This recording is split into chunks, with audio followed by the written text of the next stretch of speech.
Hi, everybody. So I'm Arjun Reyes. I've been a psychiatrist. Hello, hello. There you go. I've been a psychiatrist greater than 20 years, and I've been doing psychedelic type treatments in my office for about 8 or 9 years, and I'm also a psychedelic researcher. So this is a great topic. Obviously, after the awesome night we had last night, this is a perfect segue into this topic. So I'm going to talk a little bit about history to start off with, because in medicine, psychedelics have been around for actually a long time. This is the cover of Life magazine. I think it might have been the late 40s or early 50s, and it was on shrooms. And then this is 2023 Stanford magazine on psychedelics. So the first 20 years of my practice, I never heard of anything about psychedelics in my journals. And in the last 2 years, all you hear about is psychedelic treatments. So there's a huge interest in medicine, and it's growing. So I mean, it's interesting to think about what happened between the 1950s and now, because in the late 60s, all the psychedelics became illegal, basically, the mid to late 60s, and then now in the next few years, we're probably going to be legalizing a few of them. They're already very close to becoming legalized. Actually, today I just got an email stating that we've got CPT codes for psychedelics. And I don't know if you're aware of what CPT codes are. They're codes to be able to bill for psychedelics, which is interesting because they're illegal. So for you to be able to get CPT codes before something becomes legal, there's a movement going. I mean, it's going to be happening, and it's probably going to start off with MDMA. So, and I also want to talk a little bit about what was going on back then and what's going on now with psychedelic research. I mean, the research today is so intense. The requirements are so intense. But back then, the research, this guy, I just put on Hopper to just remind me, Albert Hopper synthesized LSD in 1938. And then synthesized psilocybin in 1958. And what's considered the first trip was like in the mid 40s. And his trip, he took it and then rode a bike. Note to self, don't do that, right? So what can psychedelics do? So, obviously there's a lot more that psychedelics can do than this. I just listed a few things that are related to clinically what it can do, because it's going to be used to treat PTSD, substance abuse, anxiety. I'm doing a protocol right now on treatment-resistant depression.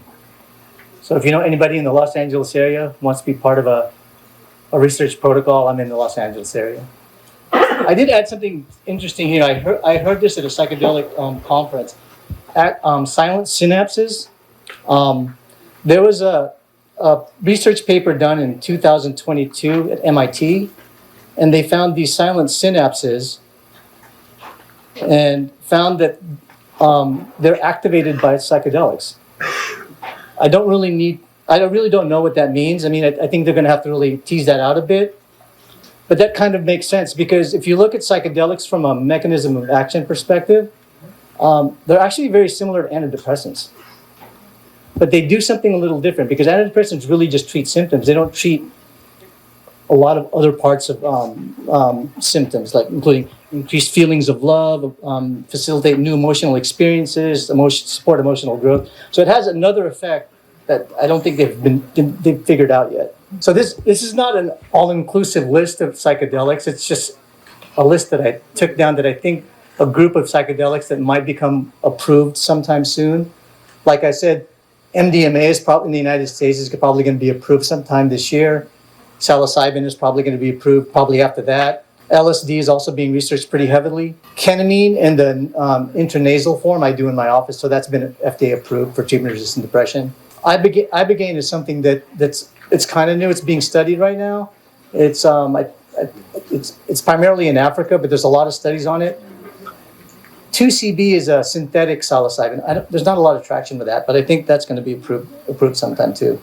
I know this is kind of a noisy slide. I wanted to show you this because I wanted to show you safety in psychedelics, because this is like the most intensive study I've seen on safety in psychedelics. So I'll tell you what they did. It was done in Germany, and there were like 110 addiction medicine experts who did this study, who were consulted to do this study, and I think 30 other addiction medicine experts from other countries. And all of them had to have at least 15 years of experience to do the study, and all their experience was in an inpatient and a residential setting. So their experience was very intense in terms of like substance abuse treatment. Okay. So they did this study, and usually those four over. Okay, the x-axis on the left of the x-axis are the ones that are most dangerous, and on the right of the x-axis are the least dangerous. I mean, crack, methamphetamine, heroin, and alcohol always make the top four, by the way. Hold on. Those are always four that make four. But what's interesting is if you look at psychedelics, they're in the range of most drugs that are legal. Their level of dangerousness have never reached a high level.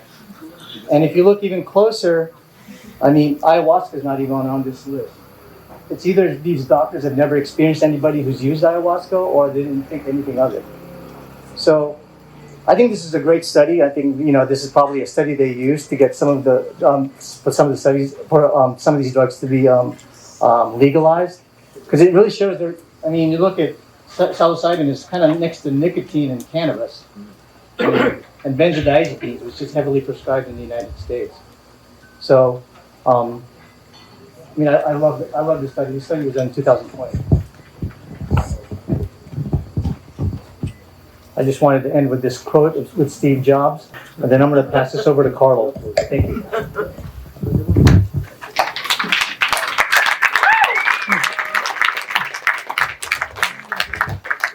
Hi, everyone. How's everyone doing? Good? Good. I appreciate everyone and everyone's energy. It's just been amazing to meet people and to connect. My part of the talk. Oh, clicker. Yeah, let's make sure that works. Okay. There's 3 buttons. Is it the middle button? I think so. Okay, so my part of the talk was interesting for me because, being a physician for 23 years in emergency medicine and pediatrics and being in the rat race, I wanted to talk about consciousness. And honestly, for the first half of my career, I don't think I was very conscious, to be honest. My intent was to be the best in medicine, be the best in medical school and residency, to find the best job, to do the best that I can in my field. But I began with my family, who was very spiritual, my parents and my grandparents, and I meditated when I was in high school and college, and then I let that go for a long time. So here I am in the rat race, realizing I need to get back to that. So this is me going back to that. So let's share. Talking about Albert Hofmann, great quote. "These substances are not for the sick only, they belong in the hands of meditation." So Hofmann, who synthesized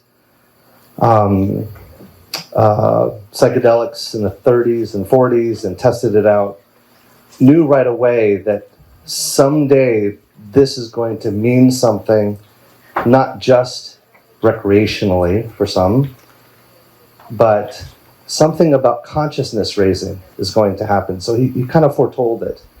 So that's what I want to discover, I want to talk about with psychedelics. I want to start with the background of consciousness raising in the context of religion and spirituality first. And when you look at the timeline, the earliest teachings of religion, 6000 BCE, was the Vedas, which is basically the basis for Hinduism. Okay? And then if you go a little bit further, 3500 BCE, the Torah was written. Okay? Let's keep going. 2000, they decided, let's write down the Vedas. So for 4,000 years, it was oral, passed down by word, by mantras. Let's go further. 1,500 years later, Buddha was born.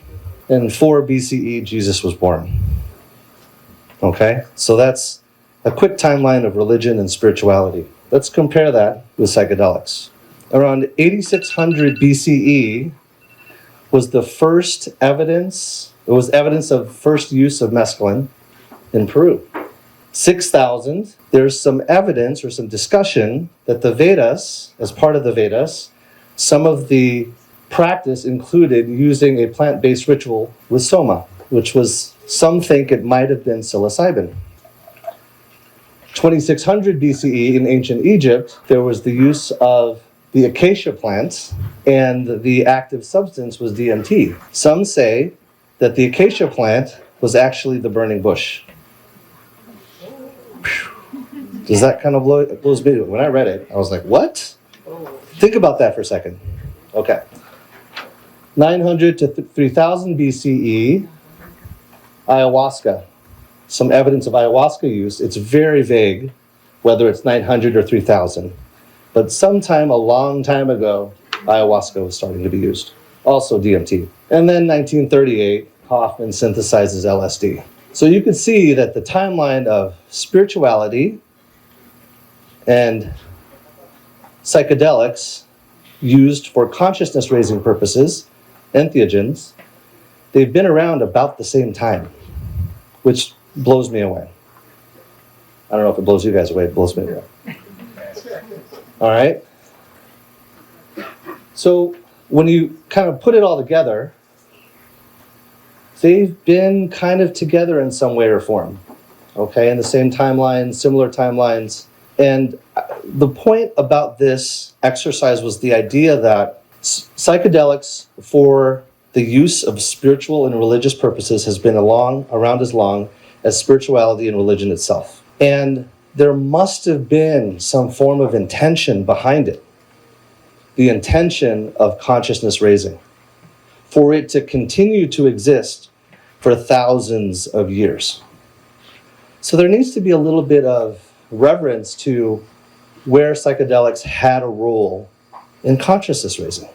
Here we are, 2020s, there is a revolution occurring right now about psychedelics, as my brother has mentioned. That revolution is the idea that what was suppressed before in the 50s needs to be opened up again. I contend that in the 50s and 60s, the intention for spiritual and religious uses, for consciousness raising, was lost a little bit, misguided.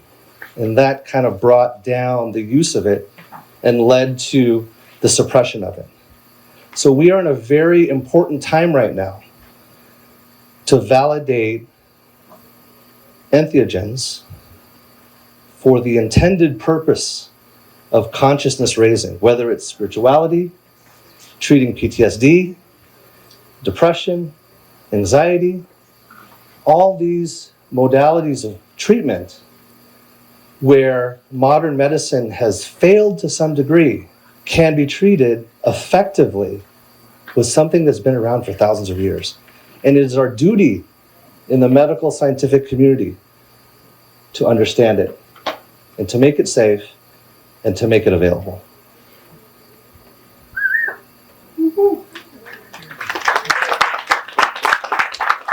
Thank you.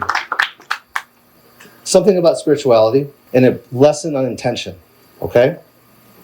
Hinduism with the Vedas. The foundational parts of Hinduism is karma yoga, jnana yoga, and bhakti yoga. They're right action, right knowledge, and right devotion. So when you practice the Vedas and Hinduism, you practice an intention. So for all of you that went to yoga class, when the yoga instructor sets an intention, that is actually an ancient way of practicing yoga. Buddha, the Eightfold Path. When you read the Eightfold Path, there are varying degrees of right action, right knowledge, and right devotion. It's the same thing. And when you look at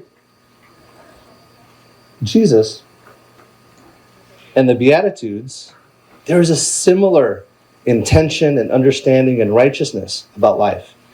All of these major religions, as an example, not to be conclusive, but as an example, shows the importance of intention for these religions to last thousands of years.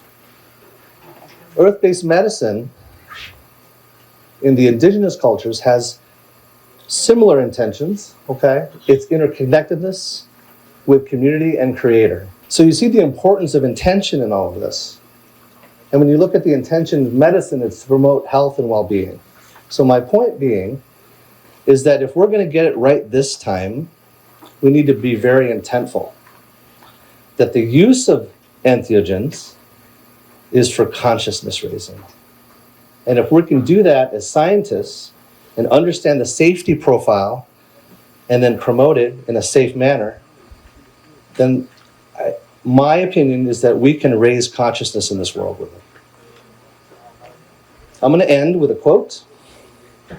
Mark Plotkin, "No medical system has all the answers. No shaman that I've worked with has the equivalent of a polio vaccine, and no dermatologist that I've been to could cure a fungal infection as effectively and inexpensively as some of my Amazonian mentors.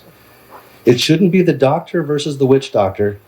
It should be the best aspects of all medical systems, Ayurvedic, herbalism, homeopathic, and so on, combined in a way which make healthcare more effective and more affordable for all." Thank you.